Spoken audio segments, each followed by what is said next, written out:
कि सरकारी सामान्य ज्ञान, सरकारी यात्री सामान्य ज्ञान। तो हम लोग इससे पहले बुद्धगुप्त के बारे में जानकारी प्राप्त किया था, जिसने 477 से 485 ईस्वी तक शासन किया।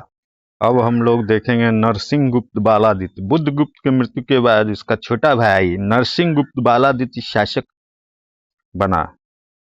इस काल में साम्राज्य 3 भागों मगध, मालवा और बंगाल में बांट दिया गया।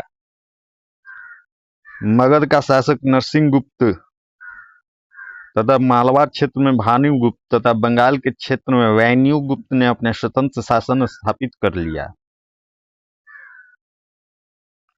नरसिंह गुप्त इन तीनों शासकों में शक्तिशाली था। उसने मगध साम्राज्य के केंद्रीय भाग में अपना अधिकार सुदृढ़ कर लिया। उसकी सबसे बड़ी सफलता हुनों को पराजित करना था। क्रूर तथा अत्याचारी हुन राजा मिहिर कुल, जिसने मगध पर आक्रमण किया था, को पराजित करके नरसिंह गुप्त की सेना ने बंदी बना लिया। किंतु अपनी माता के आग्रह पर नरसिंह गुप्त ने मिहिर कुल को मुक्त कर दिया और इस कार्य को मुक्तापूर्ण कार्य कहा गया। जनश्रुतियों के अनुसार मिहिर कुल अत्याचारी, मूर्तिभंजक और बौद्धों का हत्यारा था, परंतु वह एक कट्टर शैव भी था जिसने मिहिरेश्वर मंदिर की स्थापना की थी। नरसिंह गुप्त की धनुर्धारी प्रकार की मुद्राएं मिलती है और वह बौद्ध मतानुयायी था। उसने बौद्ध विद्वान वसुबंधु की शिष्यता ग्रहण की थी। उसने अपने राज्य को स्तूपों तथा विहारों से सुसज्जित करवाया था। उसी के काल में वसुबंधु का निधन भी हुआ था। नालंदा मुद्रालेख में नरसिंह गुप्त को परम भागवत कहा गया है। उसने बौद्ध धर्म अपना लेने के बावजूद पूर्वजों की तरह परम भागवत की उपाधि ग्रहण की थी। उसके बाद कुमारगुप्त तृतीय शासक बना। नरसिंह गुप्त के बाद उसका पुत्र कुमारगुप्त तृतीय मगध के सिंहासन पर आरूढ़ हुआ।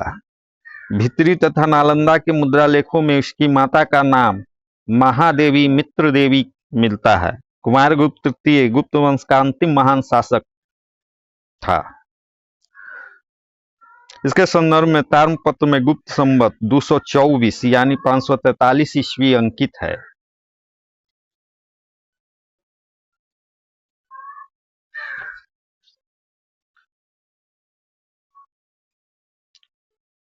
इसके बाद विष्णुगुप्त कुमारगुप्त तृतीय का पुत्र था। नालंदा से प्राप्त मुद्रालेख में विष्णुगुप्त का उल्लेख मिलता है। उसने 550 ईस्वी तक मगध पर शासन किया। इसके बाद गुप्त साम्राज्य छिन्न भिन्न हो गया।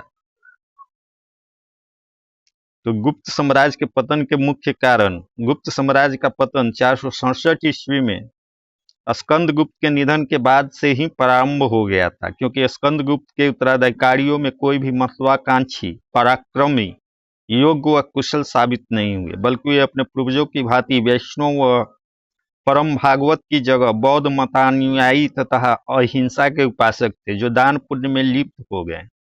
इस कारण वे साम्राज्य की रक्षा व विस्तार करने में पूर्णतः असमर्थ साबित हुए और इसी का परिणाम रहा कि 550 ईस्वी में विष्णुगुप्त के निधन के साथ ही मगध में स्थापित गुप्त राजवंश का शासन समाप्त हो गया।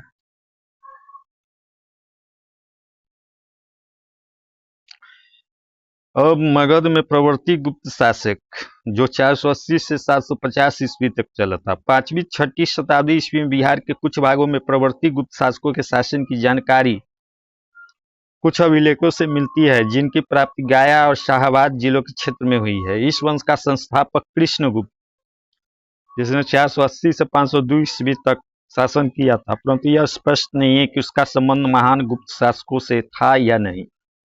कृष्णगुप्त और उसके 2 उत्तराधिकारी हर्षगुप्त 502 से 525 ईस्वी तक तथा जीवित गुप्त 525 से 545 ईस्वी को मुख्य गुप्त वंश के शासकों के सामंत के रूप में माना जा सकता है। इस वंश के एक शासक कुमारगुप्त तृतीय द्वारा प्रयाग तक सत्ता विस्तार करने और मौखरी शासक को पराजित करने के संबंध में जानकारी मिलती है।